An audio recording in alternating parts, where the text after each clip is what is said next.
I've been consistently rewatching the Dragon Ball Z Saiyan saga since before the Bro Fist was a thing, so trust me, I know what I'm talking about when I tell you that surviving that as a Z fighter is not cake, as we lost more than 50% of the cast before the arc even ended. Now, if a team of ridiculously strong martial artists had such a horrendous time, how would the kid with the Omnitrix fare in an arc like this? Alien X. No Alien X allowed, and a few other rules would have to be banning some greatly helpful aliens like these guys. Now with that in mind, we have Omniverse Ben, who was voted in by Patreon. Join the Patreon.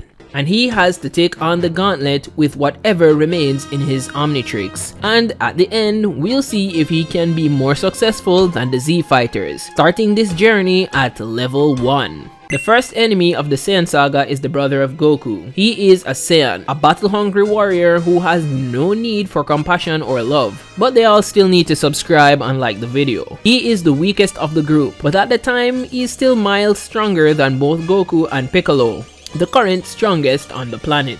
And Raditz demonstrates his strength when he tanks a Ki Blast from Piccolo in his first appearance, taking absolutely no damage. This same Ki Blast beam was seen again destroying the Earth's moon. No biggie. Now, I personally believe the Ki that hit Raditz was downscaled based on the range of the explosion itself. I personally think it was about 8 kilograms of TNT on impact, but it could easily have been upscaled to 30 million tons of TNT, which is the amount needed to destroy the moon. Regardless of how the attack looked, the 30 million tons should be a more accurate description of the amount of force Piccolo put out on Raditz, which puts him at moon level minimum in durability. He farms more aura off of Piccolo with his feats of speed as well, and most of it stems from Piccolo's feat of destroying the moon, as Piccolo's 30 million ton TNT Ki Blast makes the moon go bye-bye nearly instantly. The same moon that is 384,000 kilometers away from the planet disappears near instantly. The beam speed would have to be at least the speed of light to go that crazy distance instantly. And mind you, Raditz is able to dodge more beams like it from Piccolo at near point blank range, showing that he has speed of light or even faster than the speed of light reaction speed. Jesus, man, I am already sweating because this same guy is also strong enough to one-tap Goku.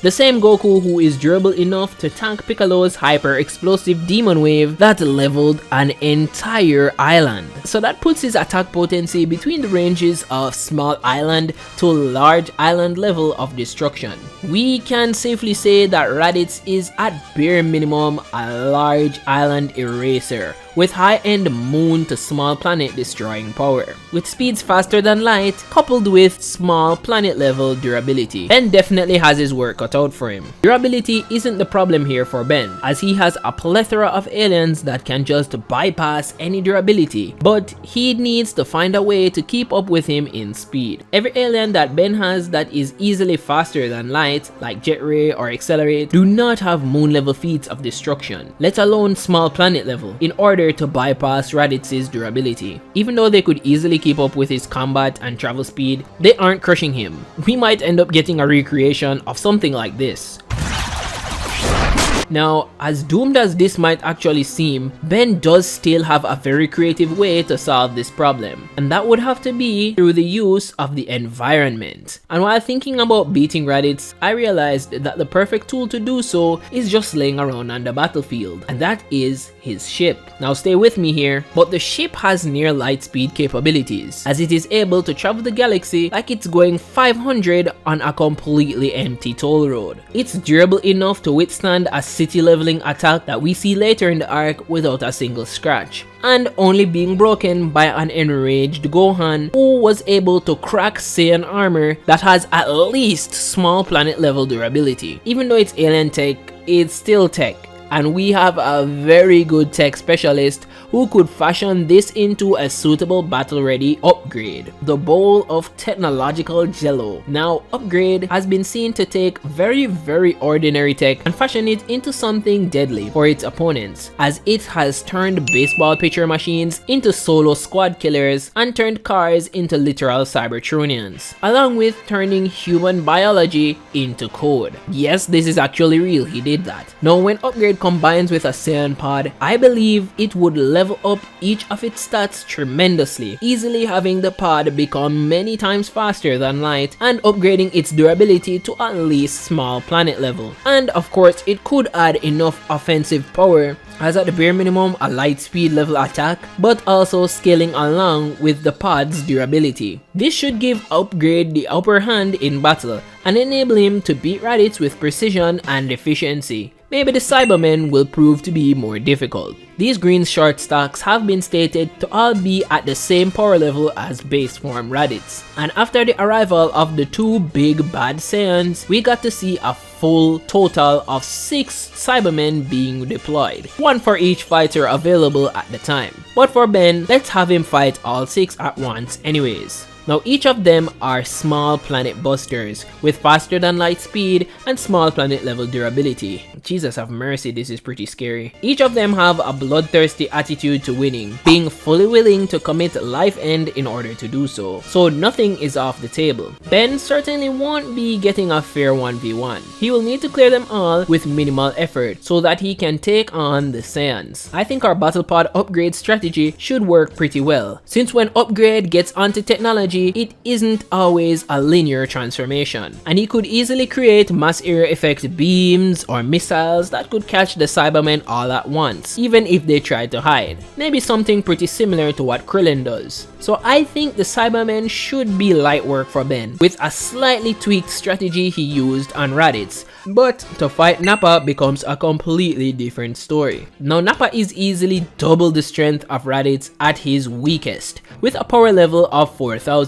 He has an attack potency that has to put him at least large planet level, but scaling up to possibly solar system level, as he is many times more capable of tanking and dishing out attacks that scale far above moon crushing abilities, with a speed that is many times faster than Light as well, as he has been seen dodging beams and attacks from characters themselves that have been going light speed. He is also able to double his strength if he isn't completely overtaken by emotion, as he has done when he fought Goku, going from being completely blitzed like he's a background character to keeping up with the Saiyan. Now Nappa's power level completely throws away our Upgrade space pod strategy, simply because a large planet level ability was able to crush the space pod like it was a fragile egg. Even with added durability that would come from the Mechamorph's fusion with the thing, I don't think the space pod could withstand Nappa's very serious attacks, so we'd have to find something else that could be able to defeat the Mr. Clean of the Saiyans. And that is where we get to take advantage of Nappa's glaring weakness, which is his cockiness and lack of combat intelligence. Nappa fights with little to no technique, mostly with raw power and ability, not much strategy and thought, which is pretty evident when he tried to tank the Destructo Disc.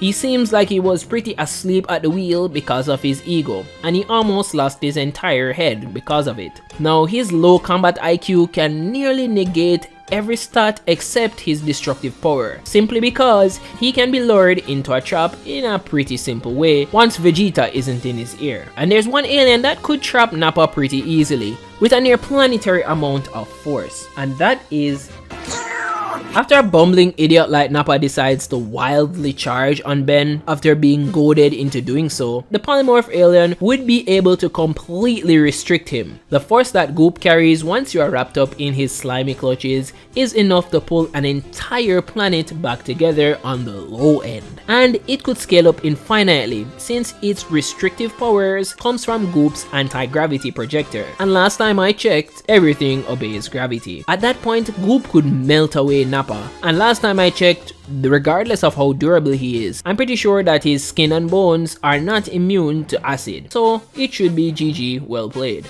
The only counter Nappa could have is his point blank explosion, but Goop has near limitless regen, so his explosion is simply not enough. Seems Ben is making pretty light work of the Saiyan saga so far, but if you ask me, I'm not so sure if this short stack will be light work at all. Now, Vegeta in the Saiyan saga was a very different beast, as he had a power level that was more than 4 times that of Nappa's at 14k compared to Nappa's 4000. Now, this is important because of the way how power levels scales with each attribute of a Dragon Ball Z warrior. The more powerful you are means that your durability, strength, and speed all go up, which means Vegeta eclipses Nappa and is nearly 4 times his strength. This could place him at least galaxy level in power. Jesus, do I keep going? This genuinely isn't all, because Vegeta has a huge arsenal of attacks and techniques, because his bag is deeper than Santa Claus if he had to deliver to the multiverse. With minor attacks like simple finger pointing techniques that will have moon level creatures implode to planet shattering attacks like the Gallic Gun. But these are all nothing in comparison to his most important ability, and that is his battle IQ. He is a very creative combatant who can observe and adjust his strategy on the smallest abstract details that are make or break moments in life and death combat. We see this in his knowledge of the Dragon Balls. After having heard only one short conversation on his scouter before Raditz dies, he is able to create mission parameters in battle, knowing that he should try to keep Piccolo alive, not willy-nilly destroying areas in means of preserving the Dragon Balls as well. So there is no real way of just goading Vegeta into a trap, and no simple speed blitzing that can happen. He needs to be able to go band for band with him while thinking on the fly, because fighting Vegeta is never just a linear battle. In this moment, I started to wonder which alien would be the perfect fit for him in order for Ben to win. And then it came to me. Ben's human form is the answer to all of our problems. If Ben reverts to human, it will probably give him the biggest advantage that he could have on Vegeta that is possible. With Vegeta being relatively wary of the unpredictable nature of what Ben could do, he would most likely observe Ben enough to notice that the odd alien device on his wrist is the source of his power, and he would go in quickly with an attempt to disarm him. This is where Ben's human form's greatest power chimes in, as the Omnitrix seems to only activate the secret preservation mode when Ben is in human form. We've seen this in the episode A New Dawn when Ben face tanks the universe creating Big Bang, and the Omnitrix instantly transforms him into an alien that is suitable for the moment. Before Vegeta could disarm him, Ben would certainly transform instantly, and that is where Ben would have the Omnitrix decide what the best transformation would be for this situation. He could go for something super durable, super fast, but what I believe is that the perfect counter to this short statured Saiyan is the Ecto Neurite transformation. Now, Ghost Freak is not at all a galaxy level threat in destructive power, and he isn't faster than light, so he seems like he would pretty much be a sitting duck. He has a major win condition that Vegeta just would not be prepared for, and that comes with the element of surprise. Now, Ben has options where he can scramble Vegeta's brains with toggling his intangibility, and he can go for body possession, rearranging his organs in the process, or transforming into another alien while in possession, like Cannonbolt or Diamond Head, to sort of blow him up from the inside. I know you might be saying that Vegeta will just see Ben coming from a mile away and evade, but what if Ben becomes invisible? This invisibility makes him undetectable to the naked eye. It's not just speed this time that would be all about perception, but this is just the ultimate stealth move that Vegeta could not see coming, especially since he can't sense energy. So, could Ben 10 survive the Saiyan saga? Most definitely. With his wide range of aliens, it becomes possible as long as Ben digs into his bag and doesn't become overconfident. Maybe if Vegeta could sense Ki or learn to sense Ki midway in battle, it would become a lot more difficult. However, what do you think? Is this light work for Ben? Comment down below, and if you want to see another difficult survival challenge for Ben, click this video here.